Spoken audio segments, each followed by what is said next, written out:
l'enregistrement. Bonjour à toutes et à tous, celles et ceux qui nous ont rejoints là ces dernières minutes. Bienvenue à cette première réunion Une heure pour tout savoir de l'année 2023. Meilleurs vœux, bien sûr, de la part de tous les collègues du CDG 88. Alors cette réunion, comme je l'ai dit à l'instant, elle est enregistrée. De cette manière, vous pourrez la revisionner plus tard à votre guise sur notre page YouTube. Donc j'ai coupé vos micros, ça permettra d'éviter les éventuels bruits qui pourraient gêner les intervenants du jour. Donc voilà, voici le sommaire de cette réunion. On va commencer avec un point sur l'action sociale avec Océane Gornet. Ensuite, il y aura la présentation de la nouvelle mission de médiation avec Venenzio Viac et Pauline Castio. Les actualités d'assurance statutaire avec Sophie Géla. Les résultats des élections professionnelles, ce sera avec Émilie Carme. Et enfin, on vous propose un atelier sur la laïcité et les valeurs de la République. Donc ça, ce sera avec Julien Thierry, directeur de la MJC d'Épinal.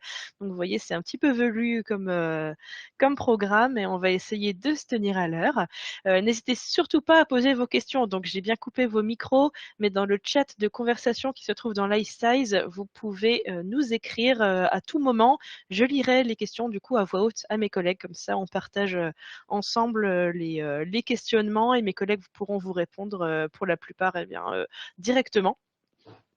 Donc c'est parti, on ne va pas tergiverser un peu plus longtemps. Je laisse la parole donc tout d'abord à Océane Gornet qui va vous parler du contrat d'action sociale.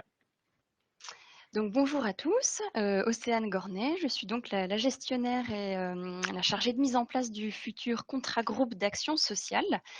Donc j'ai la chance et l'honneur de vous dire que ça y est, le contrat est prêt. Il débutera le 1er mars 2023. Il tient compte évidemment du questionnaire et de vos réponses, surtout au questionnaire que l'on avait envoyé au mois de mai dernier. On vous expliquera un peu plus tard en quoi il consiste exactement. Notamment sur 2 points importants que je souhaitais vous annoncer aujourd'hui. C'est que dans ce contrat-là, il y aura bien une partie avec des prestations d'action sociale, donc type billetterie, chèque vacances, etc. Et une seconde partie titre restaurant. Donc, je vous confirme également que les collectivités auront le choix d'adhérer soit à l'un, soit à l'autre, soit aux 2 prestations. Ce sera à délibérer en interne au sein des collectivités. Justement, il est possible de délibérer et d'adhérer dès maintenant, donc d'entamer le processus et les procédures dès maintenant, mais bien évidemment, la prise de fait ne pourra être qu'au 1er mars au plus tôt. Donc ensuite, tout dépend aussi si votre collectivité est déjà affiliée aujourd'hui avec un organisme d'action sociale ou non, et auquel cas, il faut évidemment vérifier les délais de résiliation et bien entamer toutes les démarches nécessaires pour pouvoir se libérer de ce contrat-là et puis pouvoir ensuite adhérer à notre contrat cadre voilà, en toute sérénité. Pour en savoir vraiment plus, là c'était vraiment une annonce briève sur le contrat. Pour en savoir plus, on organise 6 réunions d'information. Donc on vous présentera plusieurs points que je vais citer juste après. Donc les 6 réunions de présentation, vous pouvez les retrouver listées, les dates et les lieux sur notre site internet CDG+, dans l'encart des actualités en première page. Donc vous pouvez vous y rendre dès maintenant et vous inscrire tout de suite. Tout est déjà en fonctionnement, il n'y a pas de souci.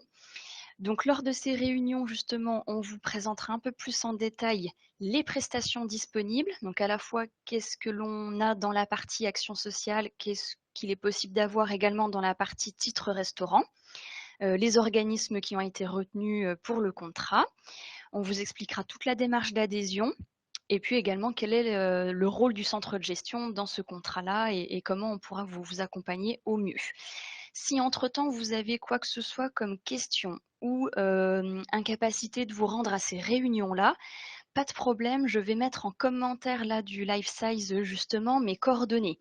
Donc mon adresse mail, mon numéro de téléphone. Je sais qu'il y a la collectivité des Forges notamment où je vais répondre à votre mail là tout à l'heure. On pourra échanger sur le sujet.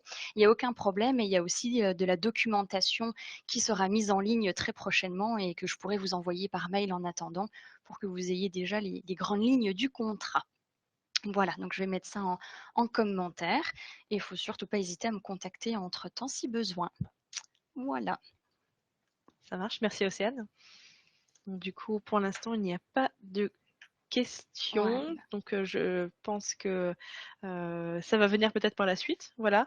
S'il y a des questions, n'hésitez pas à les poser, même tout au long de la réunion. Je les récupère, les questions, et puis je les transfère à mes collègues. Je les transférerai à Océane sans souci. Voilà. Ça marche, merci Cyrielle. Ça marche. Pour l'instant, pas de questions, donc on va continuer. Je vais laisser la parole à présent à Pauline Castillo et Venenzio Viac, nos médiateurs. Alors bonjour à tous. Tu me confirmes que tout le monde entend? Que toi au moins tu entends? Oui, c'est très bien. Ouais. Super. Alors avec Pauline, on va vous présenter le nouveau service de médiation qu'on va proposer. Donc tout d'abord, Pauline va vous présenter ce qu'est la médiation, parce que c'est pas forcément un concept qui est connu de tous. Et juste après, je vous présenterai donc au niveau pratique pour la mission qui incombe au CDG, comment ça pourra se dérouler en tout cas. Voilà. Donc, je laisse la parole à Pauline. Au micro. Alors Pauline, on ne t'entend pas. Peut-être il faut que tu actives ton micro. Est-ce que vous m'entendez maintenant? Oui, très bien. Ah, ok. Bonjour à tout le monde. Donc, par rapport à cette action de médiation, je vais déjà vous proposer une définition parce qu'effectivement, c'est important qu'on qu'on se concentre sur la même signification. Donc, qu'est-ce qu'une médiation? La médiation, elle peut être définie comme un processus structuré par lequel deux ou plusieurs parties tentent de parvenir à un accord en vue de la résolution amiable de leurs différends avec l'aide d'un tiers qui s'appelle le médiateur. Donc globalement, c'est un outil de gestion des conflits et un processus structuré, volontaire et coopératif de prévention et de résolution amiable des différends. La médiation, pourquoi elle est qualifiée de volontaire? Parce qu'elle n'est réalisée qu'avec l'accord des parties. Si une des parties n'est pas d'accord pour entrer en médiation, la médiation ne peut pas se réaliser. Quel est l'objectif de la médiation? Le but, c'est d'apaiser les tensions en incitant les parties à renouer les liens à travers le dialogue et donc en amenant une compréhension mutuelle de chacun. Donc en ce sens, elle permet la mise à plat ou la prise de conscience de décalages de perception qui sont parfois source d'incompréhension ou de différends en vue de restaurer la relation et instaurer des solutions acceptables par tous et durables. Le but, c'est vraiment d'être sur des solutions réalistes et réalisables et durables. Le recours à la médiation des relations du travail, c'est un moyen important de prévention des risques psychosociaux. Donc, je rappelle juste ce qu'est un risque psychosocial. C'est un risque pour la santé physique et mentale des travailleurs.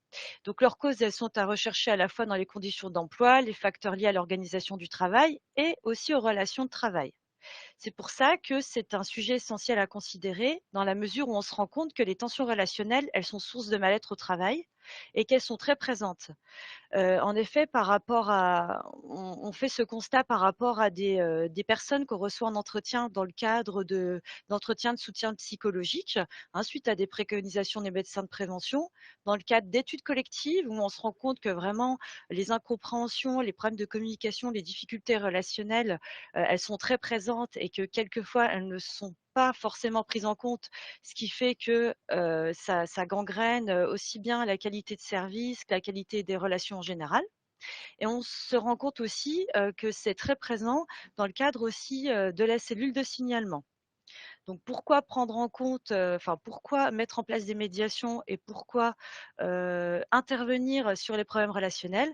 Parce que ça se répercute sur la qualité de service, ça provoque une démobilisation et ça engendre aussi parfois un absentéisme.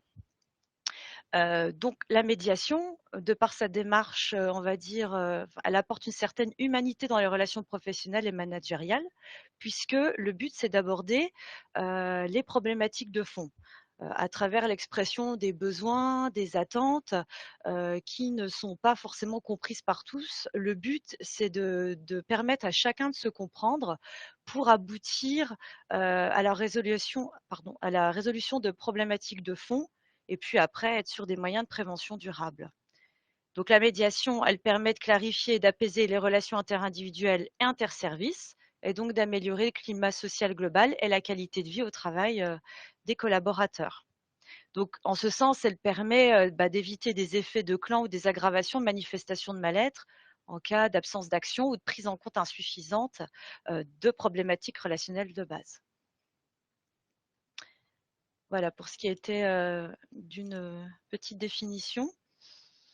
Donc Venenzio va vous présenter le côté pratique de la mise en place de la médiation au niveau du centre de gestion.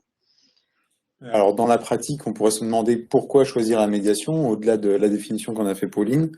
C'est vrai que pour quelques chiffres, on note que pendant une expérimentation qui a eu lieu sur 5 ans, la rapidité de la médiation, les cas qui se présentent en médiation durent en moyenne 70 jours dans les centres de gestion, alors que si vous allez au tribunal administratif, là à Nancy, en 2021, c'était au moins 7 mois avant un premier jugement. Donc c'est sûr que c'est beaucoup plus rapide. C'est moins coûteux aussi que des frais d'avocat, des frais de justice et les frais que vous devez payer à la partie gagnante si vous êtes perdant. Euh, c'est aussi un taux d'accord entre 50 et 70% dans les situations qui sont proposées, avec un taux d'application de la solution de 100%.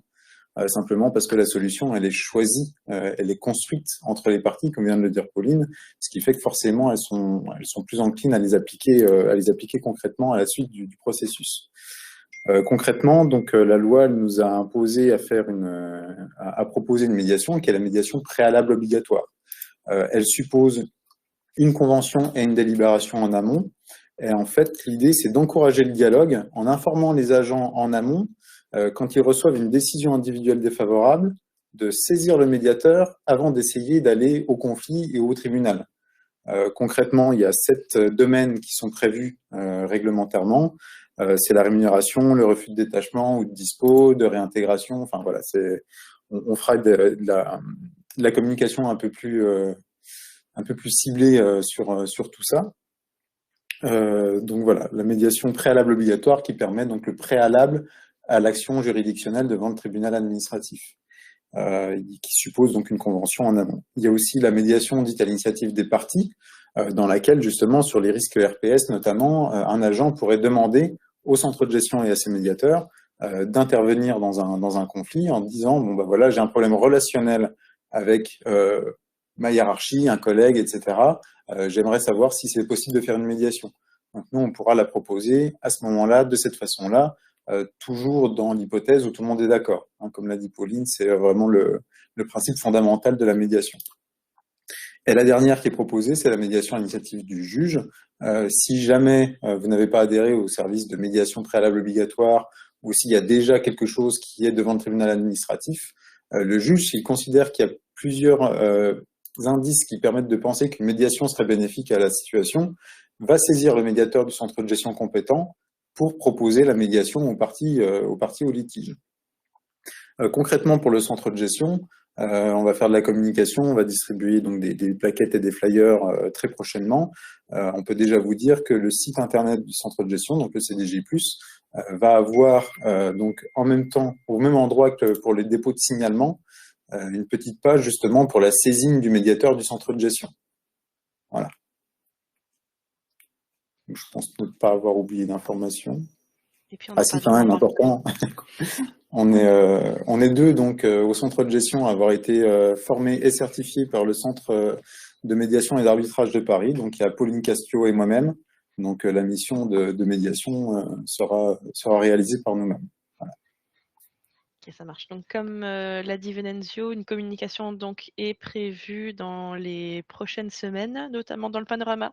Aussi, voilà, on en parlera. Donc, pas flyer, sur le site internet, voilà, les informations, toutes les informations vous seront données le plus rapidement possible. Voilà. Si c'est tout bon, si pareil, je ne reçois pas pour l'instant de questions à ce sujet. Pareil, n'hésitez pas, je continue, hein, on va passer au sujet suivant, mais si vous voulez reposer des questions, que ce soit sur l'action sociale ou à présent sur la médiation, vous pouvez toujours, hein, je récupère les questions, elles ne seront surtout pas perdues. Je sais que des fois, on a besoin un petit peu de réfléchir un peu à ce qui a été dit. Les questions peuvent venir après, aucun problème. Je vais laisser la parole à présent à Sophie Géla. On va parler assurance statutaire. Je te laisse la parole. Bonjour à tous, je vais vous partager un support déjà. Vous allez me dire si c'est bon.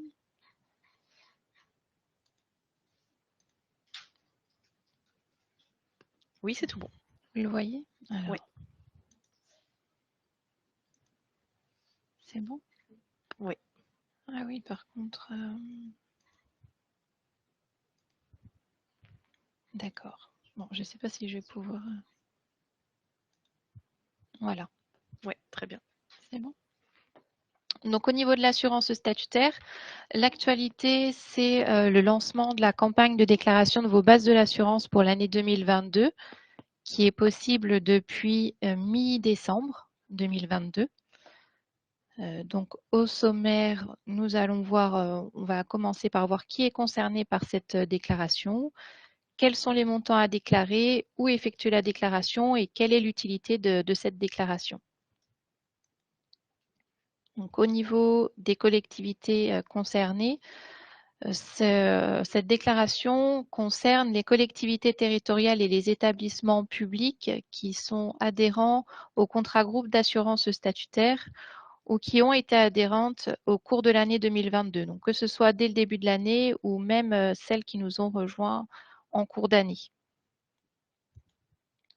Pour rappel, le contrat groupe d'assurance statutaire, au sein du contrat d'assurance statutaire, vous avez deux contrats. Donc, le contrat qui assure les agents qui dépendent de la CNRACL et le contrat qui assure les agents qui dépendent du régime général, qu'on appelle les agents IRCANTEC. Donc, selon les collectivités, certaines adhèrent aux deux contrats et d'autres n'adhèrent qu'à un seul des deux contrats. Au niveau des agents IRCANTEC, comme tous les ans, mais on le rappelle, vous ne devez pas inclure dans votre déclaration les contrats de droit privé, les élus et leur indemnité, les vacataires, les saisonniers, les intérimaires, les agents rémunérés sur la base d'un taux horaire, les agents recenseurs et aussi, c'est pas indiqué, mais les CDD de moins de 4 mois, parce qu'en fait, en dessous de 4 mois, l'agent n'a pas de droit statutaire en cas d'absence, il est placé en sans traitement. Donc là, comme l'assurance statutaire n'intervient pas en cas d'absence, il ne faut pas que vous les comptiez dans votre cotisation. Les montants qui sont à déclarer, donc que ce soit pour le contrat CNRACL ou pour le contrat IRCANTEC, c'est pareil. On vous demande de nous indiquer l'effectif des agents, le traitement brut indiciaire et la nouvelle bonification.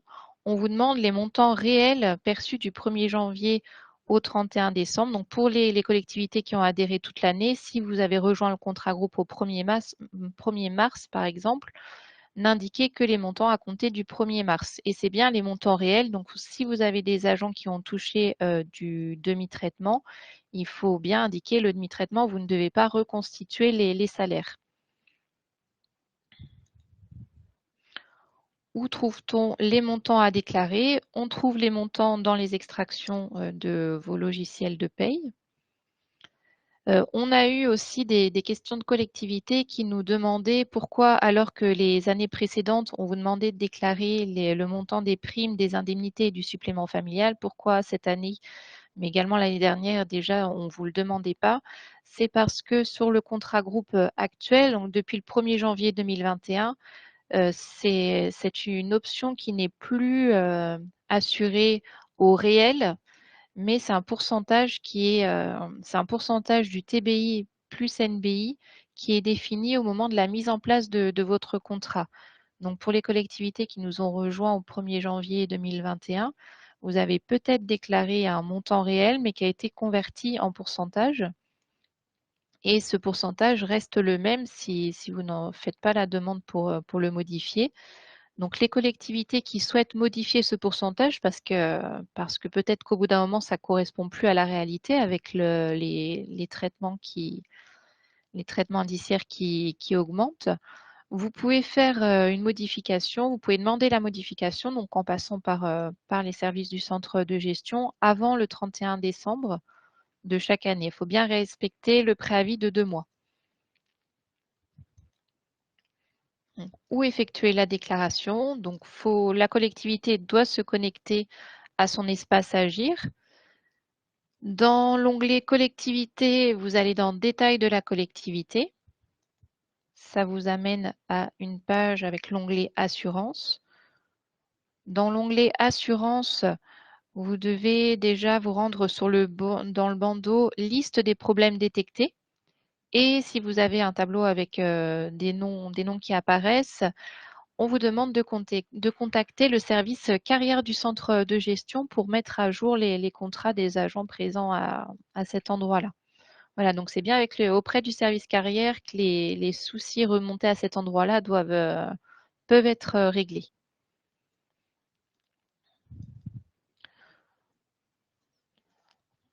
Donc en descendant le bandeau plus bas, on arrive aux bases de l'assurance de l'année 2022. La petite nouveauté cette année, c'est qu'on vous demande, on vous demande bien, donc n'apparaissent que la partie des contrats souscrits. Donc, par exemple, la collectivité qui n'a pas pris, comme dans cet exemple-là, la collectivité qui n'assure pas les agents Aircantec ne verra pas, on ne va pas lui demander les montants pour les agents Aircantec, alors qu'avant, il fallait que chaque collectivité contrôle leur contrat.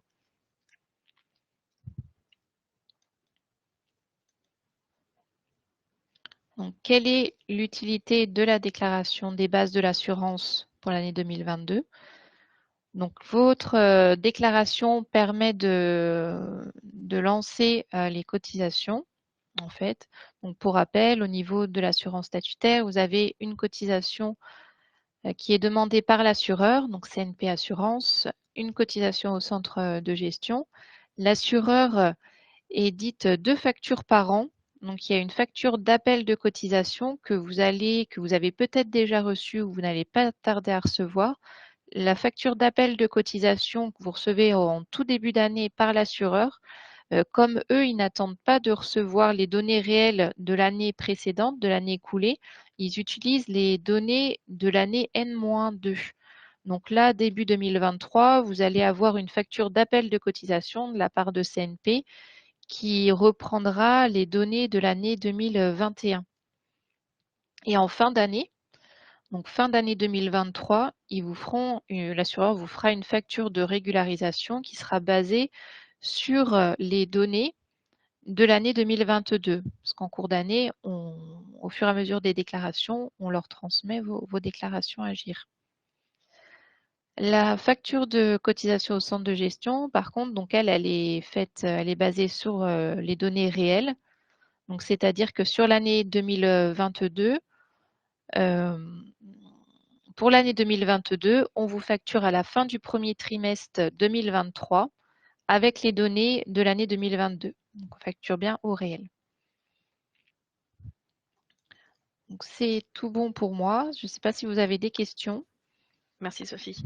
Pour l'instant, pareil, il n'y a pas de questions. Je ne sais pas si on est un petit peu, frileux. Peut-être qu'il y a peut-être il y a beaucoup d'informations en fait actuellement. A priori, n'hésitez surtout pas à déposer vos questions. Et même, je ne l'ai pas encore dit lors de cette réunion, mais si vous avez des questions plus tard, vous n'hésitez surtout pas à appeler le centre de gestion. Hein, pas de problème. Hein. Merci Sophie, du coup. Ah, je crois que il y a une question, je ne sais pas si tu la vois, Sophie, de la part de Oui. Ah oui. Vous précisez que seuls les agents qui ont travaillé plus de 4 mois sont à prendre en compte, pas de changement. Oui. Donc oui, c'est ce que je vous disais. En fait, je ne l'ai pas fait réapparaître par écrit. Mais effectivement, donc les agents, les CDD de moins de 4 mois, comme ils n'ouvrent pas de droit statutaire en cas d'absence, comme ils sont placés sans traitement en cas d'absence pour congé maladie, on vous dit de ne pas les prendre en compte. Parce que sinon, ça vous fait cotiser pour des agents pour lesquels vous ne percevrez pas de remboursement en cas d'arrêt maladie. Donc c'est toujours, il n'y a pas de changement, c'est toujours vrai. Ok, ça marche. C'est parfait. Alors, Madame Godel a levé la main. Par contre, je ne peux pas vous donner la parole. N'hésitez surtout pas à poser la question dans le chat de discussion. Voilà. Pour l'heure, on va continuer. Merci Sophie. On va laisser la parole à Émilie Carme qui va nous donner les résultats des élections professionnelles 2022. Bonjour à tous et déjà meilleurs vœux pour cette nouvelle année 2023. Donc moi, j'aimerais faire un petit retour sur les élections professionnelles. Donc les élections professionnelles, ça représente un véritable enjeu de démocratie sociale. elles consacrent par l'élection de leurs représentants le droit de participation des agents à la détermination des règles individuelles et collectives qui les concernent. Alors, les représentants du personnel, ils sont élus pour une période de 4 ans. Il existe 3 sortes d'instances de dialogue social. Donc, le comité social territorial qui remplace l'ancien comité technique que vous avez connu. Donc ça, c'est une instance qui est obligatoirement consultée pour avis sur les questions d'ordre collectif. À titre d'exemple, par exemple, la mise en place du télétravail, RIFSET, compte épargne-temps, etc. On a également maintenant la formation spécialisée en santé, sécurité et conditions de travail, donc FSSSCT, qui remplace quant à elle l'ancien CHSCT. Elle est consultée sur tout document se rattachant à sa mission et notamment la protection de la santé, hygiène, sécurité des agents dans leur travail. Donc, la FSSCT remplace CHSCT et CST remplace le CT.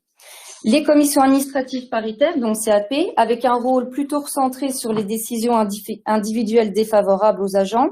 Donc, elles sont organisées par catégorie, ça ne change pas, CAPA, CAPB et CAPC. Il y a également la commission consultative paritaire, la CCP, unique, donc maintenant toutes catégories confondues depuis les élections du 8 décembre 2022.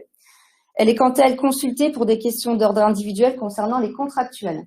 Voilà, donc CAP plus fonctionnaire, enfin fonctionnaire, CCP contractuel. Les élections des représentants du personnel, donc de ces différentes instances gérées par le centre de gestion, se sont déroulées pour la première fois par vote électronique du jeudi 1er décembre au jeudi 8 décembre 2022.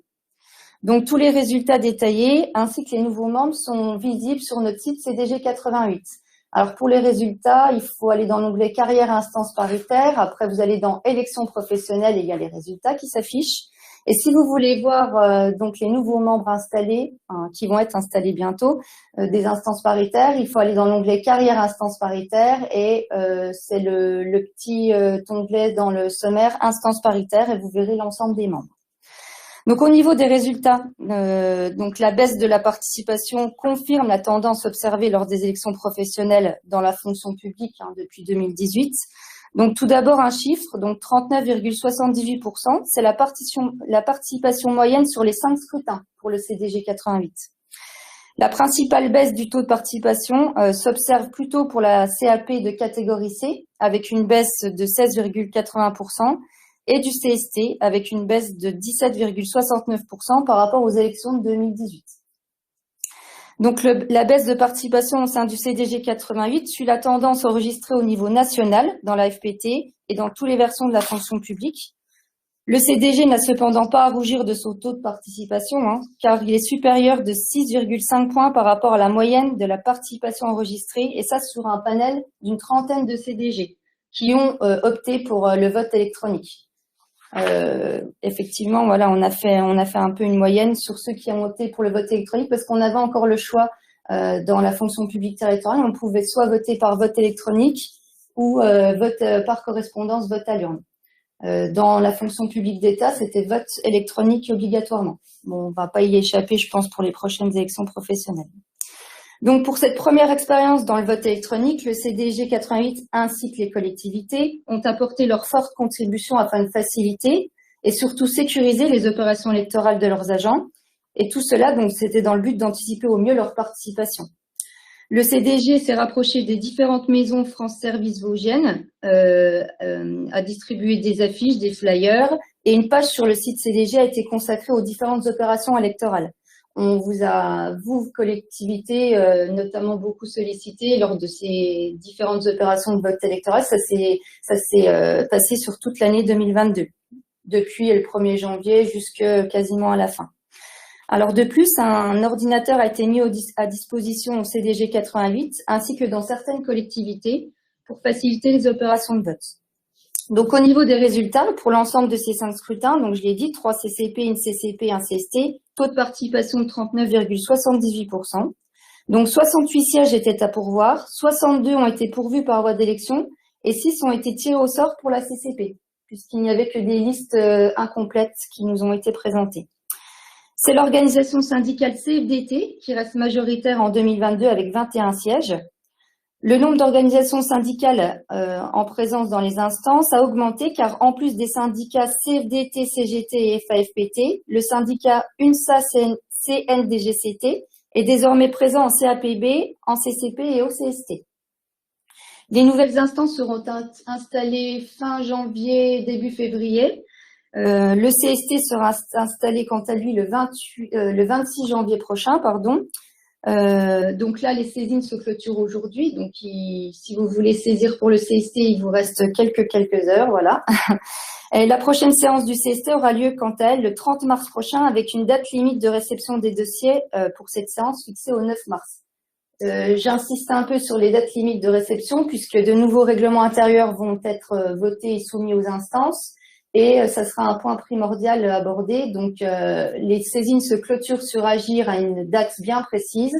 Et quand les dossiers sont incomplets ou alors que vous n'avez pas effectué votre saisine, la saisine sera basculée automatiquement vers la prochaine séance.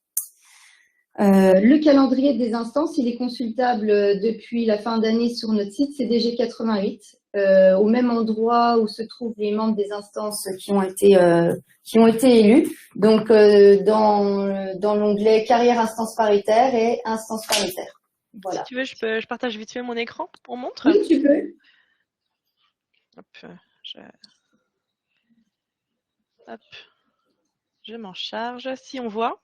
Alors, par exemple, là, si tu vas dans menu, même tout au début, le menu vert, là, voilà. Oui. Tu as carrière instance paritaire, les instances paritaires ou quelque chose comme ça. Yes. Oui, là.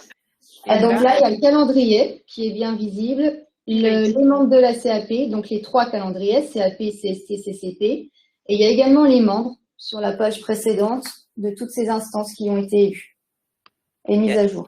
Ça marche. Et puis donc, on y tombe tout de suite. Il y a toutes les dates voilà, avec les dates limites. Les dates des réunions et dates surtout limites de réception des dossiers. Yes. Voilà. C'est tout bon, Émilie? Tu voulais montrer autre chose? Non, c'est tout bon pour moi, s'il n'y a pas de questions. Bien non, il y avait une question du coup de Madame Godel, elle a été répondue directement par Sophie. Il n'y a pas de problème du coup de ce côté. Moi, je vais en profiter avant de laisser la parole à du coup Monsieur Thierry, directeur de la MJC, pour vous donner quelques dates du centre de gestion de nos prochaines réunions. Merci beaucoup, Émilie. Alors, nous avons donc, on va commencer par les réunions 1 heure pour tout savoir, le 7 février, la prochaine, à 14 h, ainsi que le 23 mars, du coup à 9 h 30. Mais on fait des réunions le matin, à présent aussi. On fait aussi à présent, comme l'année dernière, à présent des réunions trimestrielles sur place, les 7, 11 et 13 avril 2023. Les sujets, les lieux, bien sûr, seront encore à définir sur les 3 zones habituelles, Épinal, Saint-Dié-des-Vosges et Côté-Plaine. On essaie de se déplacer au plus près. Le 21 mars 2023, on propose les rencontres de l'apprentissage. Si tu veux, Aurélie, tu peux en parler quelques instants? Si tu veux. Voilà, on fait un petit teasing des rencontres de l'apprentissage. Oui, bonjour tout le monde. Donc, on va organiser les rencontres de l'apprentissage. Donc, le 21 mars, on vous proposera en fait des explications un petit peu sur l'apprentissage au niveau administratif. Pour le moment, le programme est encore en construction, mais normalement, le CNFPT interviendra justement pour nous expliquer les modes de financement des diplômes. Vous aurez également des informations sur les aides pour les travailleurs reconnus travailleurs handicapés, les apprentis reconnus travailleurs handicapés. Voilà. Et puis d'autres choses, je ne vais pas tout vous dévoiler encore, mais voilà, venez nombreux, on fera ça sur une demi-journée mardi après-midi. Voilà. Ok, ça marche. Merci Aurélie. Et puis c'est un petit peu plus loin, mais on ne sait jamais. Vu que c'est une journée complète, et bien, on vous propose le 12 juillet 2023 le Grand Test Open 88 à Cantrexéville. Voilà, vous pouvez déjà le mettre dans votre agenda. Et bien à présent, s'il est disponible, je vais laisser la parole à Monsieur Thierry. Ouais. Après, le problème, c'est que même si des mots, pas ça. Monsieur Thierry, bonjour. Voilà, c'est à partir de 17h. Le problème, c'est que ça peut faire. Ah, je crois qu'il est en réunion en même temps. Ou alors, ça leur donne pas la possibilité de rajouter ça. C'est genre la personnalité du théâtre. Bon. Est-ce qu'on peut pas le laisser, peut-être à ce moment-là, Aurélie, est-ce que peut-être je peux Le repas, moi je le voyais bien comme il a tu fait peux les peut-être lui trucs. envoyer un petit message, je ne Je sais vais pas. essayer, oui. Ouais. On est nombreux pour que ce soit au fond. Voilà, pour pour répondre à une question, bien sûr, les dates, hein, on vous les redonnera, aucun problème. À noter donc la plus proche, 21 mars, les rencontres de l'apprentissage en présentiel, ainsi que le 7 février à 14h30, la prochaine réunion, 1 heure pour tout savoir. Parce qu'une fois que la conférence elle est finie, on met nos tables, tac, tac, tac. Pour l'instant, on va attendre Monsieur Thierry qui va faire un point, je rappelle, du coup, sur la laïcité et les valeurs de la République.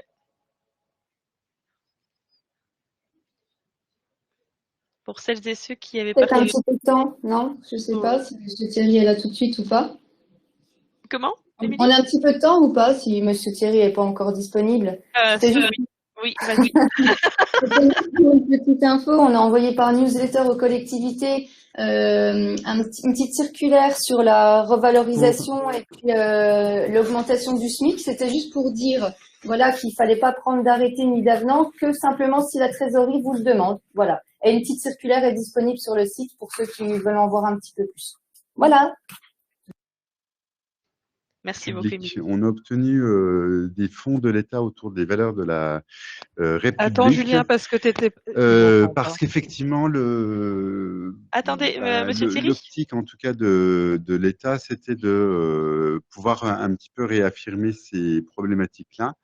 Et on va proposer très prochainement, en date du 23 et 24 janvier, une formation de 2 jours qui va porter sur les valeurs de la République. Ça sera l'occasion de se réinterroger sur ce que peut être un petit peu la laïcité et comment elle se met en œuvre au niveau notamment des associations, des communes ou autres instances. Alors, ça nous paraissait important d'y associer les communes parce que dans la mesure où chaque fonctionnaire a une obligation de neutralité, on est particulièrement sujet, je dirais, à connaître un petit peu les principes et les règlements qui entourent la laïcité, puisque on a un devoir de neutralité. Donc, concrètement, comment se passe la formation? C'est un temps qui va se dérouler de 9h à 17h environ. Et pendant ce moment-là, l'idée, c'est plutôt de vraiment vivre des cas concrets et pratiques tout au long de la journée. L'idée, c'est pas d'avoir un cours. Bon, on sera quand même obligé de traiter un petit peu de l'historique de la laïcité, mais ensuite, on aura vraiment des cas pratiques. Et il peut se poser des questions qui concernent directement toutes les personnes qui sont en accueil par rapport à ces questions-là. Je peux vous en citer plusieurs, par exemple, ou des études de cas concrètes qui seront menées, telles que, par exemple, est-ce qu'on doit renseigner une personne, par exemple, qui est intégralement voilée, qui rentrerait dans une mairie? Est-ce qu'on doit, par exemple, adapter les menus en fonction des différentes religions dans une cantine? Est-ce que la commune a une obligation, par exemple, de créer des parterres de cimetières en fonction des natures ou des croyances religieuses? C'est toutes des questions, je dirais, qui vont être abordées sous la forme un petit peu d'exemples et qu'on va observer à l'aide, si vous voulez, des lois pour voir un petit peu finalement comment on peut se positionner de la manière la plus juste. Alors, si je peux compléter par rapport à la laïcité, elle est venue plutôt dans ces lois, c'était des lois, je dirais, qui étaient plutôt positives en la matière, parce que l'idée, c'était quand même de permettre, en fait, à chacun de pouvoir s'exprimer ou d'exprimer ses convictions religieuses. Donc, on va plutôt essayer de travailler là-dessus et de voir un petit peu comment finalement aussi faire preuve de discernement, en gros, par rapport à la manière dont on va traiter les personnes que l'on aura lieu de recevoir, par exemple, sur les mairies ou dans des associations ou dans l'ensemble des lieux publics. Donc, la formation que nous vous proposons, elle peut s'adresser à toutes les personnes qui ont des fonctions d'accueil au sein d'une municipalité. On pense particulièrement, par exemple, aux secrétaires de mairie, mais également, ça peut aussi être, par exemple, des maires qui peuvent être concernés par cette thématique, ou éventuellement des personnes qui travailleraient, par exemple, sur des équipes périscolaires, par exemple, qui sont particulièrement concernées par les questions de la laïcité. Donc, on serait heureux de pouvoir vous retrouver le 23 et 24 janvier dans nos locaux. Cette formation est entièrement gratuite parce qu'elle est prise en compte par l'État. Si vous souhaitez y participer, je pense qu'Aurélie diffusera un tract dans lequel l'ensemble des informations de contact seront données. Je ne sais pas s'il y avait des questions particulières autres à évoquer ou pas. Je me rapproche de la personne qui anime la réunion. Alors pour Est-ce qu'il y l'instant, avait d'autres questions pratiques à traiter ou pas il n'y avait pas de questions pour le moment. Par contre, avec votre accord, j'ai le flyer devant moi et je peux redonner un peu les petites coordonnées, les petites infos. Oui, je veux bien, c'est Alors, gentil. du Merci. coup, la formation, donc, comme l'a dit Julien Thierry, des valeurs de la République et de la laïcité, c'est à la MJC Savouret à Épinal, les lundis et mardis, donc 23 et 24 janvier, de 9h à 17h. Donc, la formation est gratuite et pour vous inscrire, donc, il suffit donc d'appeler la MJC, c'est au 03 29 82 12 59 ou bien peut-être se rendre à la MJC aussi pour avoir plus Oui, c'est d'informations. possible aussi. Oui, tout à fait. En sachant que pour le moment, il y a 8 personnes inscrites et le stage peut en contenir 15. Voilà. Donc, Ok, ce pas qui est traîner. intéressant, ce qui est aussi intéressant dans le cadre de ce stage, c'est qu'on aura aussi des personnes, je dirais, de différents horizons professionnels, et c'est ce qui rend un peu les formations riches. Par exemple, on a un maire qui s'est inscrit, on a des personnes qui émanent d'un centre social, d'autres qui travaillent dans des associations d'éducation à la jeunesse. Vous voyez, on va avoir différentes approches professionnelles. Donc, et ça nous paraissait très important de maintenir ça parce qu'en fonction de son cadre, ça permet aussi d'élargir un petit peu le débat parce qu'on peut vivre aussi des choses qui peuvent être similaires puisqu'on est tous amenés à recevoir du public. Alors, on a plusieurs collectivités dans la discussion qui nous semblent intéressées, notamment aussi après le colloque des secrétaires de mairie, Mhm. donc qui nous redemandent le Oui. flyer, donc je vais le partager très Ouais. rapidement. On nous demande s'il y aura peut-être d'autres dates de formation prévues prochainement aussi. Oui, on les a pas complètement fixés, mais si vous nous appelez puis qu'on est déjà complet, on va faire en sorte de refixer une nouvelle date d'ici là. Je l'ai pas encore en tête parce qu'on travaille à deux et mon collègue était pas disponible aujourd'hui, donc je reverrai avec lui quand est-ce qu'on peut fonctionner ensemble. Ok, ça marche. Merci beaucoup. Ouais. Et ben c'est Euh, moi qui vous remercie. Ah, j'ai juste une dernière question, excusez-moi. Peut-on vous solliciter pour former en interne? Alors, normalement, dans le cadre des valeurs de la République, c'est quelle commune qui pose cette question? C'est Madame Tonnerieux, je ne sais pas de quelle collectivité, peut-être qu'elle va nous l'écrire. Commune d'Épinal. Commune d'Épinal. Ça serait possible, mais il faudra qu'on cherche, qu'elle me contacte directement, parce qu'on cherchera, si vous voulez, à mixer les publics, à faire en sorte qu'on ait des gens de la commune d'Épinal, mais aussi d'environnement associatif, pour que la formation ait réellement du sens, mais ça me paraît tout à fait possible.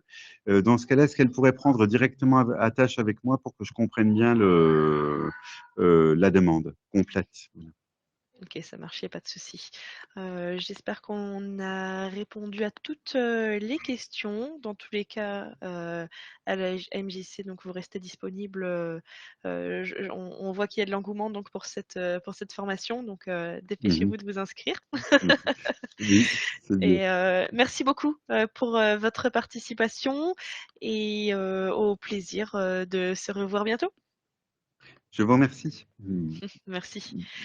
Je reprends la parole auprès de mes collègues du centre de gestion. Il nous reste un tout petit peu de temps. Si vous avez des informations supplémentaires à faire partager aux collectivités, n'hésitez pas à prendre la parole. Voilà.